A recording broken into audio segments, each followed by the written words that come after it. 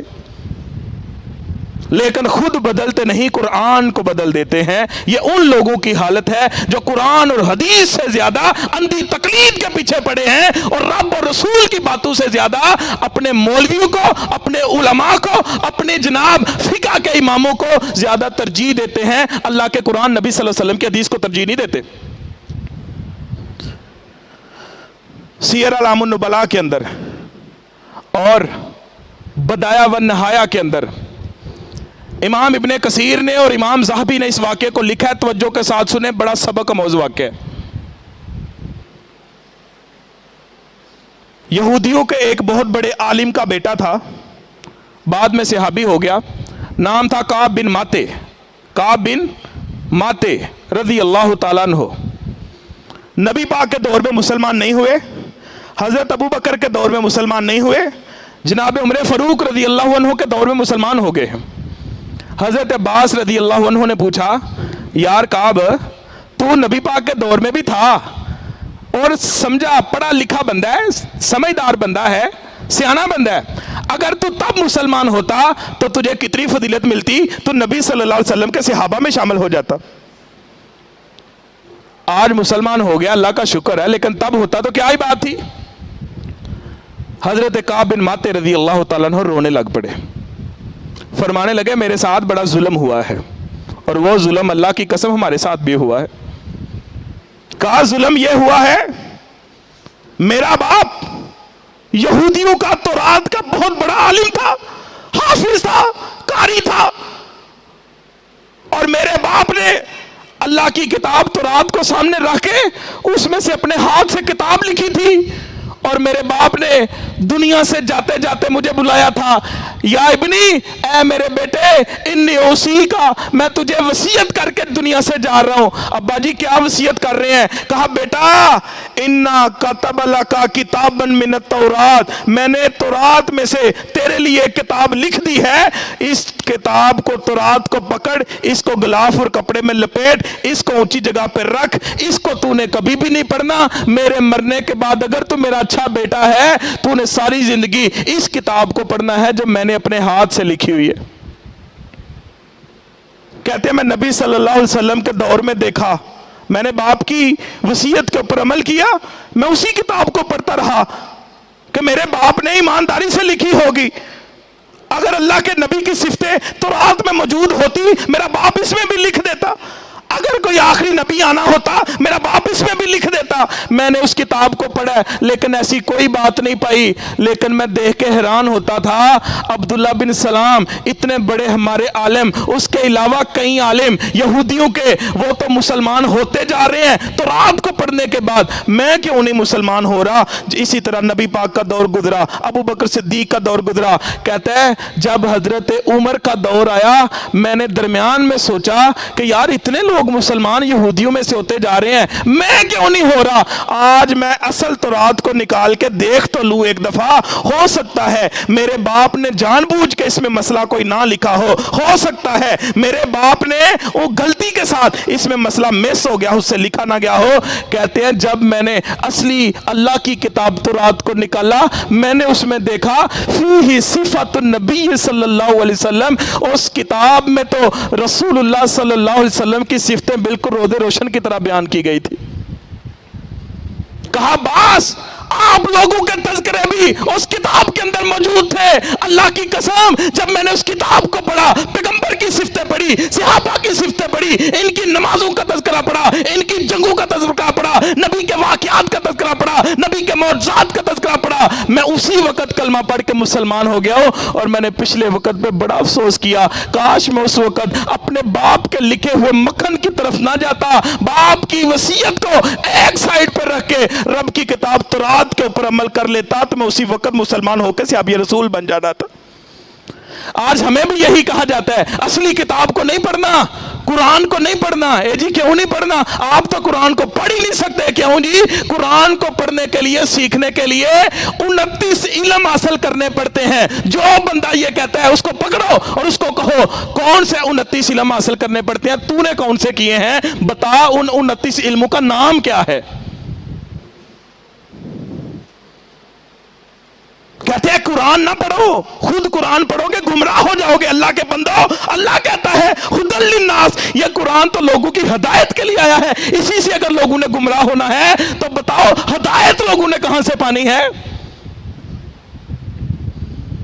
کہتے ہیں حدیث کی کتابیں نہ پڑھو، یہ تم نہیں پڑھ سکتے۔ کیوں نہیں جی پڑھ سکتے؟ انگریزی پڑھ سکتے ہیں، حدیث نہیں پڑھ سکتے۔ کمپیوٹر پڑھ سکتے ہیں، حدیث نہیں پڑھ سکتے۔ بائیو اور کیمسٹری کر سکتے ہیں، میتھ کا الجبرا، جیومیٹری اور اس کے علاوہ ٹریگنومیٹری اور مشکل ترین سوال کر سکتے ہیں، فزکس کے نیومیریکل کر سکتے ہیں، کیمسٹری کے کیمیکل بانڈز کے متعلق اس کا سارا علم حاصل کر سکتے ہیں، انگریزی کے لمبے چوڑے مضمون پڑھ سکتے ہیں، اس کے ٹینسز یاد کر سکتے ہیں۔ قرآن اور حدیث کو کیوں نہیں پڑھ سکتے؟ یہ امت کے ساتھ ظلم کیا گیا ہے، جو کعب بن ماتے رضی اللہ عنہ کے ساتھ ہوا تھا، اللہ کی قسم آج ہمارے ساتھ بھی یہ ظلم ہو گیا۔ میں تھوڑا عرصہ پہلے کالم پڑھا تھا، آخری باتیں میں نے تھوڑا عرصہ پہلے کالم پڑھا تھا، اس کے اندر لکھا تھا کہ امت مسلمہ کو فرقوں سے بچایا کیسے جا سکتا ہے۔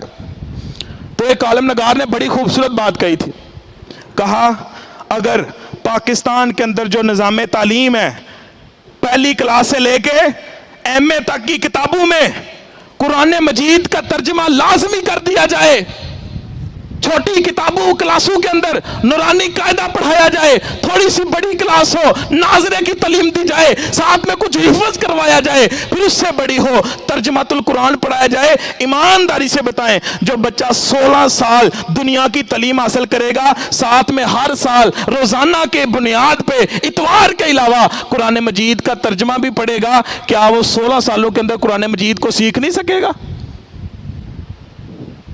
اس نے کہا ایم اے تک قرآن کا سارا ترجمہ بچوں کو پڑھا دیا جائے، اور صحیح ستہ حدیث کی 6 کتابیں جن کے مسلمانوں کو نام بھی نہیں آتے، بخاری، مسلم، نسائی، ترمذی، ابو داؤد اور ابن ماجہ، یہ بڑی بڑی حدیث کی بہترین کتابیں ہیں، یہ بھی ترجمے کے ساتھ بچوں کو پڑھا دی جائیں۔ اللہ کی عزت کی قسم ہے، 16 سال یہ کر کے دیکھ لیں، ایک بچہ جو پہلی کلاس کے اندر ہے، جس دن وہ ایم اے کی کلاس کرے گا، ایم اے اس کا بعد میں مکمل ہوگا، پورے پاکستان کی سلطنت جہاں پہ ملک پاکستان ہے، اللہ کی قسم یہاں سے فرقہ جو ہے، فرقہ واریت کا بالکل خاتمہ ہو جائے گا۔ قرآن و حدیث لوگوں کو قرآن و حدیث کی طرف آنے نہیں دیا جاتا، لوگوں کو سوال پوچھنے کی طرف آنے نہیں دیا جاتا۔ ہم حیران ہوتے ہیں، کوئی بندہ مر گیا ہے تو اس کے گھر میں پیچھے سے عورتیں نکلتی ہیں، وہ گلی محلے میں سپارے باندھتی ہیں، کیا ہوا ہے، یہ سپارہ ایک ایک پڑھ کے دو، کیا کرنا ہے؟ ہم نے جناب ہماری بوڑھی ماں مر گئی ہے، اس کو اصحال ثواب کرنا ہے۔ کیا نبی صلی اللہ علیہ وسلم نے ایسے کروایا تھا؟ آپ نے عموماً دیکھا ہوگا کہ کوئی شخص فوت ہوا ہے اور اس کی قبر بن گئی ہے، قبر کے اوپر سلیٹیں رکھنے لگے ہیں، اور ہر بندے کا ادھر ادھر دھیان ہوتا ہے، سلیٹیں رکھنے لگے ہیں تو اب اس کے اوپر کوئی کلمہ لکھ دے۔ کلمے کو کیا کرنا ہے؟ کسی بندے کی زبان نہیں کہتی اللہ کے بندو یہ کلمہ کیوں لکھتے ہو، یہ کلمے کی توہین نہیں ہے۔ بندہ فوت ہوا ہے، اس کے اوپر چادر ڈالتے ہو جس کے اوپر درود پاک لکھا ہوا ہے، جس کے اوپر کلمہ شہادت لکھا ہوا ہے، تم مسلمان ہو، تمہیں شرم نہیں آتی؟ ایک بندے کے اوپر، میت کے اوپر کلمے والی چادر ڈال کے اور اس کے اوپر درود پاک والی چادر ڈال کے اپنے آپ کو مسلمان اور پیغمبر کے محب اور اہل سنت کہتے ہو، تمہیں شرم نہیں آتی؟ پوچھو مولویوں سے دلیل کہ بندہ مر گیا، اس کی قبر بنا دی ہے، ایک مولوی صاحب اس کے جناب سر کے پاس کھڑے ہو جاتے ہیں، دوسرے اس طرح ہاتھ باندھ کے پاؤں کی سائیڈ پہ کھڑے ہو جاتے ہیں، ایک جناب سورۃ بقرہ شروع کر دیتا ہے، ایک دوسری طرف سے سورۃ بقرہ شروع کر دیتا ہے، یہ کیا ہے؟